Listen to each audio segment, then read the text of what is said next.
আসসালামু আলাইকুম দর্শক, আশা করি সকলেই ভালো আছেন। জাতীয় পার্টি ছাড়া নাকি বাংলাদেশে নির্বাচন হবে না, এমন একটি খবরই আমি এখন আপনাদের সাথে বিস্তারিত আলোচনা করব।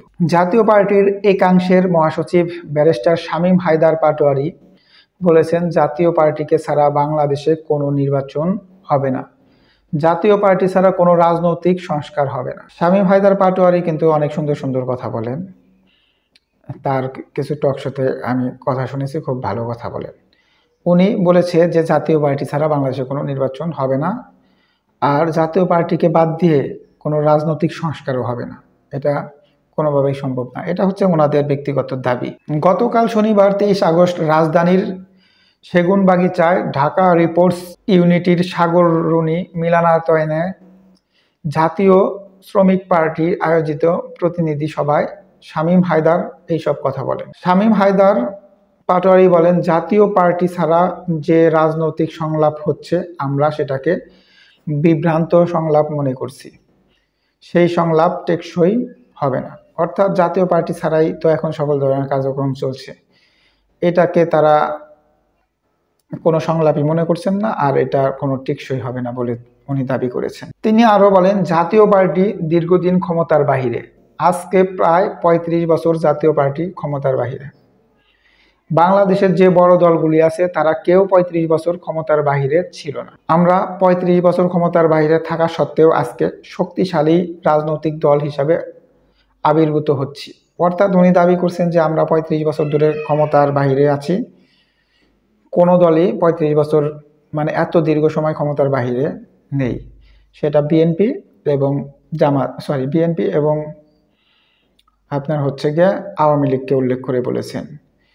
তারপরেও তারা 35 বছর ক্ষমতায় না থাকার পরেও খুবই শক্তিশালী অবস্থানে আছে বলে ওনার দাবি। ইনশাল্লাহ আমাদের পোড়া খাওয়া রাজনীতিবিদ আছে, আমাদের প্রজ্ঞাবান রাজনীতিবিদ আছে, ভোট করা রাজনীতিবিদ আছে। অর্থাৎ উনি বলতেছে যে তাদের অনেক অভিজ্ঞ রাজনীতি আছে, ভোট করার মতো রাজনীতিবিদ আছে, তাদের সকলকে নিয়ে সামনে আমরা নতুন বাংলাদেশ গড়ব। অর্থাৎ ওনাদের যে বিজ্ঞ রাজনীতিবিদ আছে তাদেরকে নিয়ে তারা সামনে নতুন বাংলাদেশ গড়ার প্রত্যয় করছেন, এমনটাই জানিয়েছেন। শামীম হায়দার আরো বলেন, যারা জিএম কাদেরের বিরুদ্ধে ষড়যন্ত্র করবে তারা দেশের শত্রু, তারা গণতন্ত্রের শত্রু, তারা সমাজের শত্রু, তারা মানুষের শত্রু। কঠিন কথা বলেছেন দর্শক। জিএম কাদেরের বিরুদ্ধে কেউ ষড়যন্ত্র করলে তারা নাকি দেশের শত্রু, গণতন্ত্রের শত্রু, সমাজের শত্রু, মানুষের শত্রু। আসলে জিএম কাদেররা বা জাতীয় পার্টি যদি আওয়ামী শাসন আমলে বিরোধী দল হিসাবে না থাকতো তাহলে কিন্তু এতদিন দীর্ঘ 15 বছর কোনোভাবেই তারা শাসন করতে পারতো না। জিএম কাদের সহ জাতীয় পার্টিকে সবাই আওয়ামী দোসর হিসাবে চিনে থাকেন বা আওয়ামী দোসর মনে করেন। সেই জিএম কাদেরের বিরুদ্ধে কথা বললে কি সে গণতন্ত্র বা সমাজের বা মানুষের শত্রু হতে পারে? দর্শক, এই বিষয়ে আপনাদের কোনো মতামত থাকলে বা অভিমত থাকলে অবশ্যই কমেন্টসে জানাবেন। তাদের বিরুদ্ধে আমরা কড়া জবাব দিব। অর্থাৎ যারা জিএম কাদেরের বিরুদ্ধে ষড়যন্ত্র করবে তাদের বিরুদ্ধে কড়া জবাব দেয়। আসলে জিএম কাদেরের বিরুদ্ধে ষড়যন্ত্রের কিছু নেই, তাকে নিয়ে কি ষড়যন্ত্র করবে বলুন দর্শক?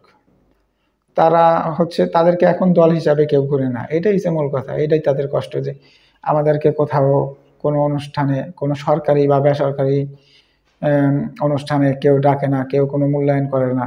এটাই হচ্ছে তাদের কষ্ট। তাদেরকে মূল্যায়ন করতো, অবশ্যই করতো, যদি তারা শেখ হাসিনা সরকারের আমলে বিরোধী দল না হয়ে থাকতো তাহলে অবশ্যই তাদেরকে মূল্যায়ন করতো। দর্শক, শামীম হায়দার পাটোয়ারি যে কথাগুলো বলেছে, আসলে এই কথাগুলো আদৌ কোনো ভিত্তি আছে কিনা কমেন্টসে জানাবেন। ধন্যবাদ সকলকে। আসসালামু আলাইকুম।